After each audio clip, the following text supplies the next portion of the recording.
बनाया जा रहा है।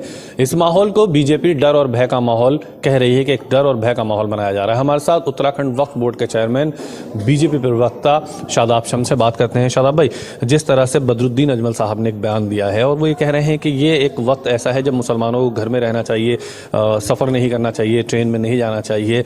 राम मंदिर प्राण प्रतिष्ठान को लेकर के देश भर में जोर शोर तैयारियां चल रही हैं, बीजेपी भी तैयारी कर रही है और समाज के कई सामाजिक संगठन भी तैयारी कर रहे हैं, लेकिन इस तरह का बयान आया, इसे आप कैसे देख रहे हैं? देखिए, बदरुद्दीन अजमल जैसे लोगों ने कहीं ना कहीं अपनी छोटी पॉलिटिक्स करने के लिए इस तरह का बयान दिया है। मुझे लगता है कि ऐसी बयानों की हम निंदा करते हैं और पूरी ईमानदारी के साथ ये आज ताज्जुब हो रहा है कि उस कौम को जो कहती है कि हम खुदा के अलावा किसी से नहीं डरते, यही मुसलमान जो अपने आप को उनका ठेकेदार बनाते हैं, बताते हैं, वही उस कौम को डरा रहे हैं। वही बार बार बता रहे हैं कि नहीं, आपको मारा जाएगा, आपके साथ झगड़े किए जाएंगे, आप इतनी तारीख से इतनी तारीख तक ना चलें। अरे मेरे भाई के घर में, जिसे हम अपना भाई कहते हैं, हिंदू भाई के घर में एक जश्न का माहौल है, आप उसमें मातम क्रिएट करना चाह रहे हैं। ये माना मैंने कि कुछ परेशानियां हैं, बाबरी मस्जिद की शहादत के बाद कुछ लोगों के दिल में दर्द है, लेकिन सब लोगों ने मिलकर तय किया था कि जो सुप्रीम कोर्ट का निर्णय होगा हम मानेंगे। सुप्रीम कोर्ट ने एक वर्डिक्ट दिया, उस वर्डिक्ट के बाद राम मंदिर बना। हम ये कह रहे हैं, इस दर्द के साथ इसको दबाते हुए अगर आप 4 कदम बढ़ के अपने हिंदू भाइयों की खुशी में शामिल होंगे तो आप भाई कहलाने के लायक रहेंगे।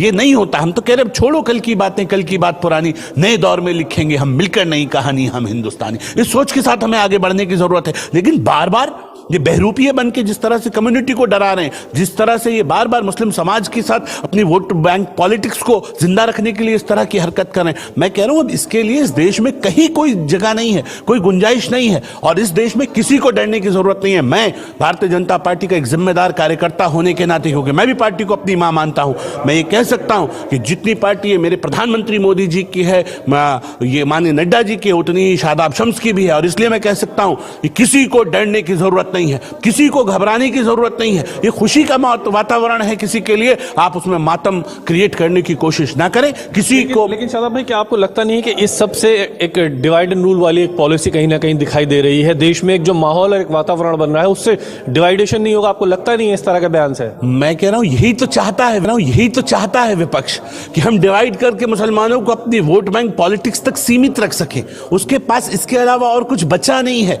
मुस्लिम समाज का जो यूथ जनरेशन है वो पढ़ लिख के आगे बढ़ रहा है और वो कह रहा है हमें हमारे रोजगार की चिंता है, हमें बढ़ते हुए भारत की चिंता है, हम आगे बढ़ेंगे, हमारे कारोबार आगे बढ़े, देश विकसित हो, हमारे बच्चे बेहतर एजुकेशन प्राप्त कर सके, उस दिशा में समाज सोच रहा है। लेकिन कुछ लोग हैं, उन्हें मालूम है अगर ये ऐसे सोचने लगे, भारतीय जनता पार्टी की सोच के साथ सोचने लगे, तो इनकी जो दुकान है वो बंद हो जाएगी। इसलिए अपनी दुकान को बचाने के लिए, जिसे वो मोहब्बत की दुकान कहते हैं, वो मोहब्बत की दुकान नहीं, वो डर और नफरत की दुकान है, आज साबित हो गया है। और इसलिए मैं बार बार कह रहा हूं कि हमें आज किसके बारे में आप विरोध कर रहे हैं? भगवान श्री राम के है, राम के वजूद पे हिंदुस्तान को नाज, अहले नजर समझते हैं जिसको इमाम हिंद कहा गया। बहुत शुक्रिया बातचीत करने के लिए। यानी साफ कहना है कि मुसलमानों को डराने वाली पॉलिटिक्स अब इस देश से खत्म हो चुकी है, क्योंकि प्रधानमंत्री नरेंद्र मोदी सबका साथ सबका विकास की तर्ज पर काम कर रहे हैं।